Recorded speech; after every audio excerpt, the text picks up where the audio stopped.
नंदनवन या शब्दाचा अर्थ आहे स्वर्गातील इंद्राची बाग जितकी सुंदर आहे तितकेच आपले कोकणही सुंदर आहे।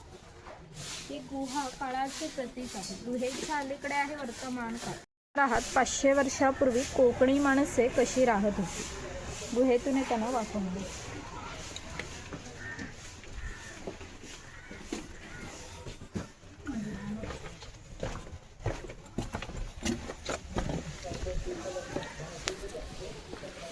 कोकमचं झाड आहे, त्याला जी फळे येतात त्यापासून कोकम सरबत किंवा कोकम आगळ तयार केले जाते।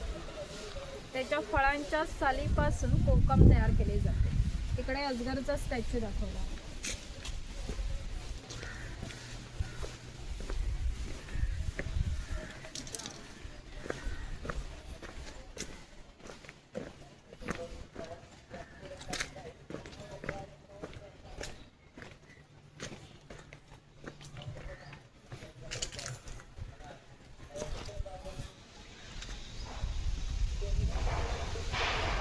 परशुराम आपल्या पुराणामध्ये त्यांचा असा उल्लेख आलेला आहे की हजारो वर्षापूर्वी भगवान परशुराम होऊन गेले।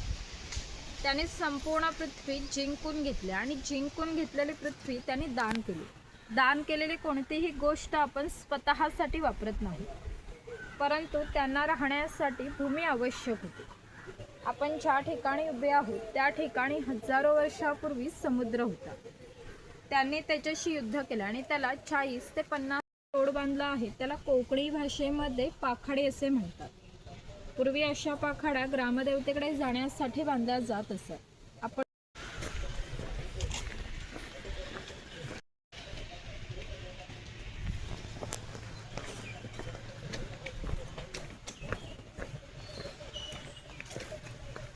इकडे वनवासी आहे। कोकणातील दुर्गम पर्वतामध्ये वनवासी लोक राहत असत। त्यामध्ये भिल्ल व कातकरी जातींचा समावेश आला होता। त्यातील कातकरी समाज इकडे दाखवला आहे।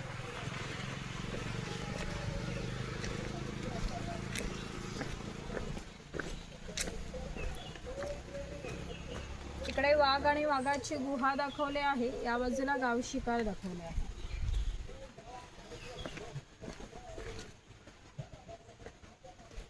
कोकणी माणूस आणि देव यांचं नातं इतक्या जवळचं आहे की आपलं एकमेकांकडे येणं जाणं असतं। या देवीचं नाव वाघजाई आहे। हे नाव मी जाणीवपूर्वक ठेवलं। असं म्हणतात की ज्या निसर्गामध्ये वाघ आहे तो निसर्ग समृद्ध असतो। 500 वर्षापूर्वीचा निसर्ग सुद्धा असा समृद्ध होता। आपण कोकणी माणसे वड, पिंपळ, साप, नाग यांची पूजा करतो, म्हणजेच आपण निसर्ग पूजक माणसे आहोत। म्हणून या देवीचं नाव सुद्धा प्रत्यक्ष निसर्गाशी संबंधित असं ठेवलंय वाघजाई।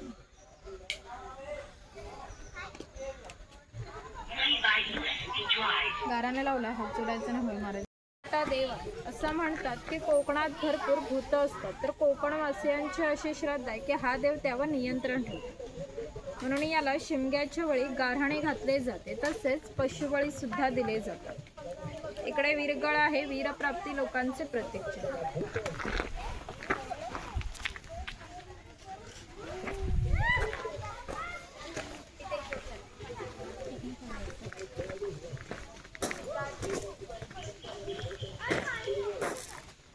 इकडे कडक लक्ष्मी दाखवले आहे। पोतराई लोक असतात जे स्वतःला चापकाने मारून घेतात, ते या ठिकाणी दाखवले आहेत। ते पूर्वी खेळ करण्यासाठी गावामध्ये यायचे, त्याच्यामुळे इकडे दाखवले आहे।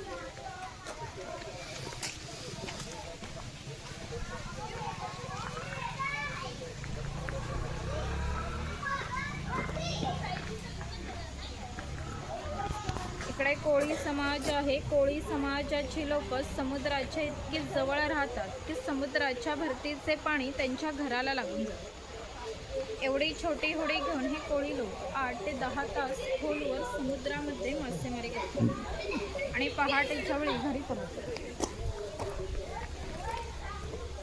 झऱ्याचं पाणी आहे तयार करतात। हा नाभिक आहे। पूर्वी कोकणामध्ये 12 बलुतेदार पद्धत अस्तित्वात होती, म्हणजेच नाभिक, सुतार, कासार हे प्रत्येकाच्या घरोघरी जाऊन सेवा पुरवत।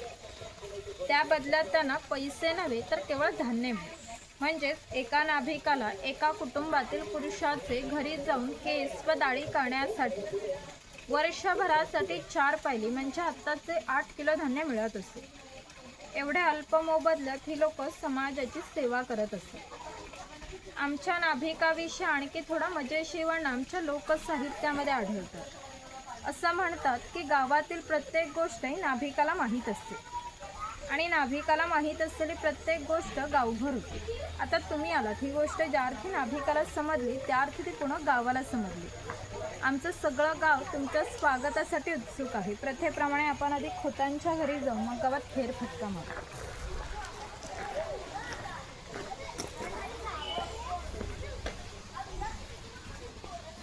हे खोत आहे. राजाच्या गावातील थेट प्रतिनिधी म्हणजे खोत. धार्मिक व राजकीय बाबतीत पहिला मान खोतांचा असे.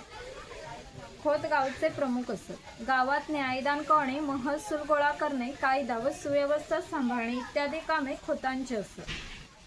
ती खोतांची बायको आहे. कोकणी स्त्रिया सुंदर होते आणि शूर होते, परंतु त्यांना स्वातंत्र्य नव्हते. माझघराचा उंबरठा ही त्यांच्यासाठी मर्यादा होती.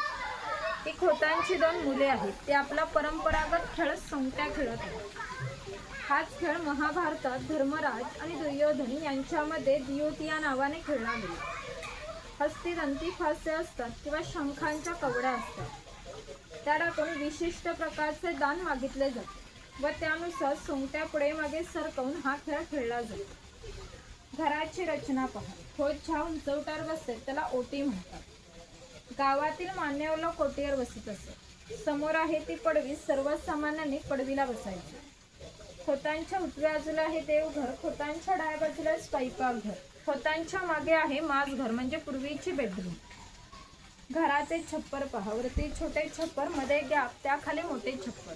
कोकणात उष्णता फार असते, त्यामुळे घरातील उष्ण हवा सतत त्या गॅपमधून बाहेर जाते व बाहेरील थंड हवा तिची जागा घेते, त्यामुळे घरातील वातावरण नेहमी थंड राहते. घरासमोर अंगण आहे. अंगणामध्ये तुळस आहे. अंगण हे कोकणी घरांचे वैशिष्ट्य आहे. इकडे अडकित्ते आहेत, सुपारी कातरण्यासाठी वापरतात.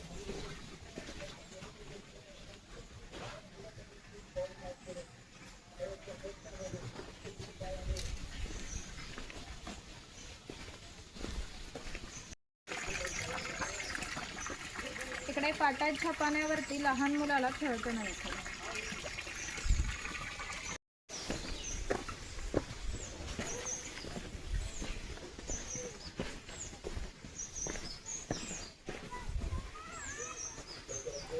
तो शेतकरी आहे. पूर्वी त्याचं घर जसं असायचं अगदी तसंच घर या ठिकाणी आम्ही उभारलं आहे. ती जी चूल दिसते तिला कोकणी भाषेमध्ये पिरसा म्हणतात. पूर्वी ती सतत पेटी ठेवली जायची. जेव्हा शेतकऱ्याच्या बायकोला स्वयंपाक करायचा असत तेव्हा तिथले 2-3 निखारे घेऊन स्वयंपाक घरातील चूल पेटवीत असे. जर हा विस्तव विधला तर घरामध्ये 2 गारगोट्या ठेवल्या जात असत. त्या एकमेकांवर घासून विस्तव करावा लागत असे. ही खोईनी आहे. हिचा वापर मासे पकडण्यासाठी केला जात असे. पाठीमागे वेलीने बांधून ती पाण्यात ठेवली जाते. हिची अंतर्गत रचना अशा पद्धतीची आहे की आत गेलेला मासा कधीही बाहेर पडू शकत नाही. तिकडे कणगी आहे. तिचा वापर धान्य साठवण्यासाठी केला जात असे. तिच्या आतमध्ये धान्य ठेवून वरती चिरफळाची फळे पसरवून त्यावर झाकण लावून हे सर्व बाहेरून शेणामातीने लिंपून घेतले जाते. त्यामुळे आतील धान्य 3 ते 4 वर्ष सहज टिकते. ती शेतकऱ्याची बायको आहे. ती शेतकऱ्याची मुलगी आहे. तो पाळणा शेतकऱ्याच्या घरामध्ये आम्ही कायमस्वरूपी टांगून ठेवला आहे, कारण आमच्या शेतकऱ्याकडे दरवर्षी पाळणा हलत असे. म्हणजेच प्रत्येक शेतकऱ्याला 8 ते 10 मुले असत. थोडक्यात पूर्वीच्या काळी एकत्र कुटुंब पद्धती अस्तित्वात होती. हे उचल आहे. याचा वापर पूर्वी कपडे सुकत घालण्यासाठी केला जात असे. इकडे गौरी गणपतीचा सण दाखवला आहे. तिकडे पांगुळगड आहे लहान मुलांना चालण्यासाठी.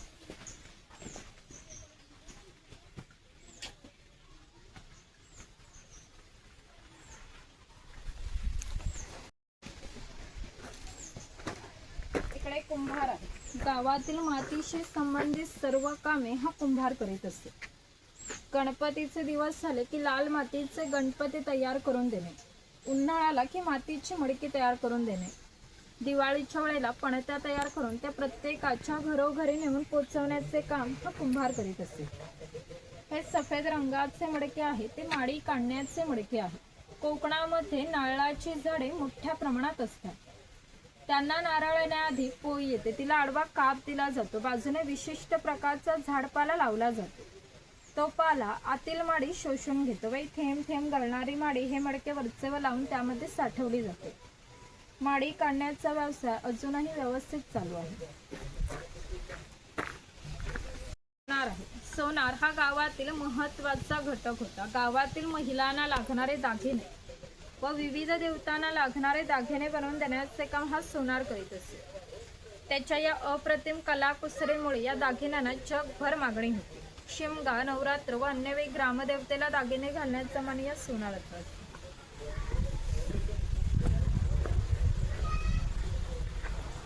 इकडे वाणी आहे. चौल, राजापूर, दाभोळ या कोकणातील बंदरांना 5000 वर्षांपूर्वीचा इतिहास आहे. या बंदरांमधूनच भारतीय व्यापाऱ्यांनी जगाशी व्यापार केला. येथून निर्यात होणाऱ्या वस्तूंमध्ये हस्तकौशल्याच्या वस्तू, तलम, कापड, हस्तिदंती वस्तू, हिरे, माणिके, मोती, शंख, शिंपले इत्यादी वस्तूंची निर्यात हा वाणी करत असते. त्या बदल्यात संपूर्ण जगातून भारतात सोने येत असे. भारताने जे सुवर्ण युग अनुभवलं त्याचे प्रवेशद्वार ही कोकणची बंदरे होती. आकडे अवजारे बनवून देण्याचे काम हा सुतार करीत असे. हा सावंतवाडीचा सुतार आहे. सावंतवाडीतील लोकांचे लाकडावर कोरीव काम जगप्रसिद्ध आहे. त्यांच्या काही हस्तकौशल्याच्या वस्तू तुम्हाला आमच्या हस्तकला विक्री केंद्रामध्ये पाहायला मिळतील. इकडे दरवेशी दाखवला आहे अस्वलाचे खेळ करणारे, इकडे गारुडी दाखवला आहे सापाचे खेळ करणारे. हा लोहार आहे. शेतकऱ्याला लागणारे लोखंडी अवजारे बनवून देण्याचे काम लोहार करीत असे. उदाहरणार्थ कोयता, कुऱ्हाड, नागराचे फाळ इत्यादी. 500 वर्षापूर्वी कोकणाची राजकीय परिस्थिती अस्थिर होती. येथील बरेचसे लोक सैन्यामध्ये होते. त्यांना लागणारे लोखंडी ढाली व तलवारी बनवून देण्याचे काम लोहार करीत असे. याचे वैशिष्ट्य म्हणजे अजूनही कोकणातील खोत व मराठा यांच्याकडे काहीशे वर्षांपूर्वीच्या तलवारी आहेत. त्यांना अजूनही गंज झालेला नाही. दर दसऱ्याला त्यांची पूजा केली जाते.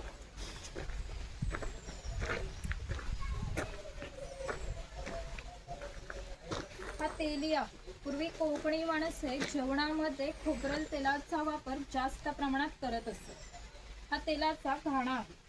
त्याला खुंट असे म्हणतात. यामध्ये सुके खोबरे घातले जाते आणि हे जे उभे लाकूड आहे त्याला कोकणी भाषेमध्ये लाट असे म्हणतात. ही लाट या आडव्या लाकडाला अशा तऱ्हेने बांधली जाते की जेणेकरून लाट उभी राहते. या ठिकाणी जोखडाला बैल बांधला जातो आणि या आडव्या लाकडावर दगड ठेवून तरी स्वतः त्यावर बसतो आणि हे सर्व वजन घेऊन बैल गोल फिरवला जातो. त्यामुळे आतील खोबरे रगडून त्याचे तेल निघते. हे तेल भरून काढायचं असेल तर प्रथम जोखडाचे बैल सोडायचे. जोखड बाजूला केले जाते. आडवे लाकूड बाजूला करून लाड बाजूला केली जाते व आतील तेल भरून काढले जाते. पुन्हा नवीन तेल पाडायचं असेल तर पुन्हा सगळं क्रमवार झोडून नवीन तेल पाडले जात असे. म्हणजेच पूर्वी तेलाला 5 ते 1.5 पसा तेल काढण्यासाठी 1 ते 1.5 तास मेहनत घ्यावी लागत असे.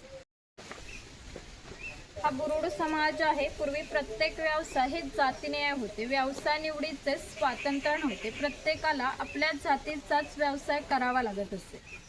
बांबूच्या वस्तू बनवण्याचे काम हा बुरुड करीत असे. हे सूप आहे. ही रोवळे हिचा वापर धान्य धुण्यासाठी किंवा आजही धार्मिक कार्यामध्ये केला जातो. जेव्हा आपल्याकडे शुभ कार्य असते तेव्हा घरातील कुमारिका किंवा सौभाग्यवती स्त्रिया या रोवळीमध्ये दिवा ठेवून हातात घेऊन उभ्या असतात.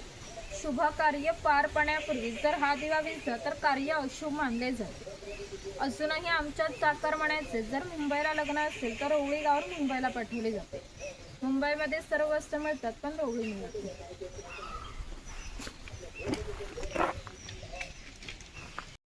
हे स्वयंपाकघर आहे. पूर्वी घरामध्ये दगड मातीच्या वस्तू असतात.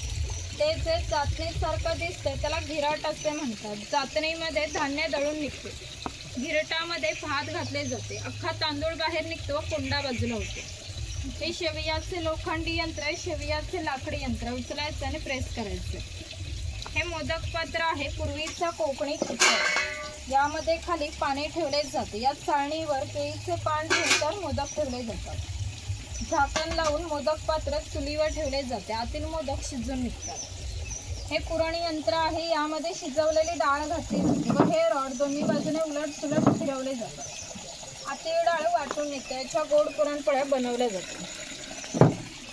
तर टिफिन बॉक्स आहे, वरती पाण्याचा तांबे आहे, खाली 3 डब्बे आहेत, 2 बाजूला 2 चमचे आहेत, दोन्ही बाजूने लॉक केलेला आहे. बाजूला चहाची किटली आहे, इकडे लाकडी चमचे आहेत आणि ही दगडी उखळा, यामध्ये पूर्वी भाताचे पोहे काढले जात असते.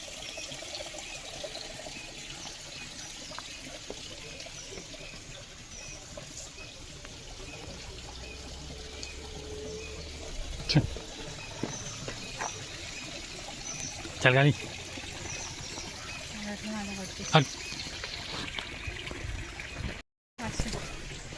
इकडे म्हावरा बाजार दाखवला आहे.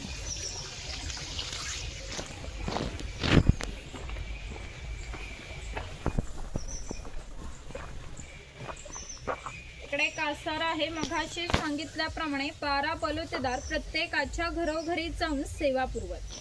त्याचप्रमाणे हा कासार या मुलीच्या घरी आला आहे.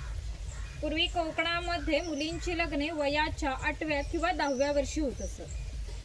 तोपर्यंत हा कासार या मुलीच्या बांगड्या भरण्याचा कोणत्याही प्रकारचा मोबदला घेत नसे.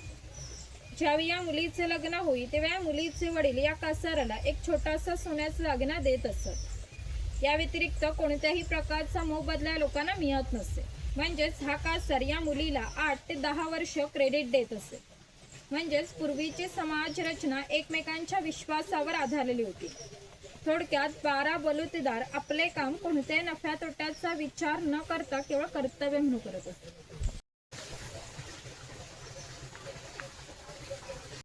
साठी येत असतात. स्त्रिया कपडे धुण्यासाठी किंवा पाणी भरण्यासाठी या ठिकाणी येत असतात. तर ती खवले मांजर दाखवतात.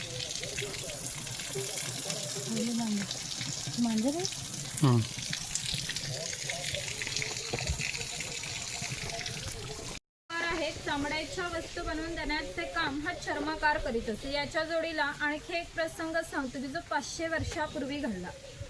इथून 80 किलोमीटर अंतरावर मार्लेश्वर नावाचं देवस्थान आहे. एका पर्वतामध्ये एक मोठी गुहा आहे. त्या गुहेमध्ये शंकराची पिंडी आहे. आणखी एक वैशिष्ट्य म्हणजे अजूनही त्या गुहेमध्ये जिवंत साप आहे. पुढे मार्लेश्वर देव एका गावामध्ये राहत होते. त्या गावातील लोक वाईट मार्गाने वागू लागले. त्यामुळे शंकरांचे पावित्र्य कमी होऊ लागले. शंकरांना ते मान्य होणे शक्य नव्हते. त्याने ते गाव सोडून जाण्याचा निर्णय घेतला. मकर संक्रांतीच्या आदल्या रात्री ते गावाबाहेर पडले. गावाबाहेर एक चर्मकाराचे घर होते. हा चर्मकार गरीब पण श्रद्धाळू आणि नीतिवान होता. शंकराने कोणत्याही जातीपातीचा विचार न करता चर्मकाराला मशाल दाखवण्याची विनंती केली. चर्मकाराने सुद्धा अतिथी देवो भव समजून मशाल दाखवण्यास सुरुवात केली. शंकराने आज ज्या ठिकाणी मार्लेश्वर आहे त्या ठिकाणी गेल्यावर आपले खरे रूप प्रकट केले व चर्मकाराला दर्शन दिले आणि सांगितले की इथून पुढे मी याच ठिकाणी राहणार. या गोष्टीला आज जवळजवळ 500 वर्ष होऊन गेली. परंतु दरवर्षी मकर संक्रांतीच्या आदल्या रात्री शंकरांची मूळ गावातून पालखी निघते. तिला मशाल दाखवण्याचे काम चर्मकाराचा आजचा वंशज करतो. म्हणजेच मार्लेश्वर असे देवस्थान आहे की येथे कोणत्याही प्रकारचा जातीभेद मानला जात नाही. धनगर आहे. धनगर या मराठी शब्दाचा अर्थ आहे ज्याच्याकडे भरपूर धन आहे. पूर्वी हा धनगर समाज इतक्या दुर्गम ठिकाणी राहत असे की तिथून त्यांचा पहिला बस स्टॉप देखील 10 ते 12 किलोमीटर अंतरावर असतो. हे लोक ज्यावेळी गावात येत तेव्हा त्यांच्या पायात चामड्याच्या वाहनात घुंगराची काठी व खांद्यावरती फाटकी घोंगडी या वेशभूषेमध्ये येत असतात. असे असले तरी प्रत्येक धनगर 100 ते 125 गायी व 5 ते 25 म्हशींचा मालक असे. कोकणी लोकांचे राहणीमान साधे असल्याने यांची राहणी सुद्धा अशी असते. इकडे बकरीची गोठी आहे. जंगली प्राण्यांपासून संरक्षण होण्यासाठी ते अशी उंचावर बांधली आहे. तिच्या आतमध्ये 2 बांबूंच्या मध्ये खोट आहे कारण त्यांनी केलेला मैदा त्यातून बाहेर पडतो. ते तोडले जाते. त्याच्या आतमध्ये लाल रंगाचं खोड असतं. जे छोटे तुकडे करून ते पहिल्या 4 मडक्यांमध्ये पाण्यासोबत उकळवतात. जो लाल रंगाचा पाक तर तो 5व्या मडक्यामध्ये विशिष्ट तापमानापर्यंत उकळवला जातो. तो पाक सावलीमध्ये सुकत घालून त्याच्या वड्या पडल्या जातात. कात तयार होण्याच्या प्रक्रियेला 3 ते 4 महिने लागतात. या ठिकाणी माझे गाडी संपले आहे. तिकडे मचाण आहे शिकारीसाठी आणि आजूबाजूच्या प्रदेशावर लक्ष ठेवण्यासाठी. जाणार असाल तर जाऊ शकता. आय डी आहे तर आय डी माझ्याकडे द्यायचा आहे. तिकडे मुखवटे डोक्यामध्ये घालून फोटो काढणार असेल तर काढू शकता. पुढे विक्री केंद्र आहे. कोकणातील खाद्यपदार्थ, लाकडी खेळणे मिळतात. तिकडे काही खरेदी करणार असेल तर करू शकता. विक्री केंद्रामधून पुढे जायचं आहे. रेस्टॉरंट आहे. लास्ट पण शंख प्रदर्शन आहे.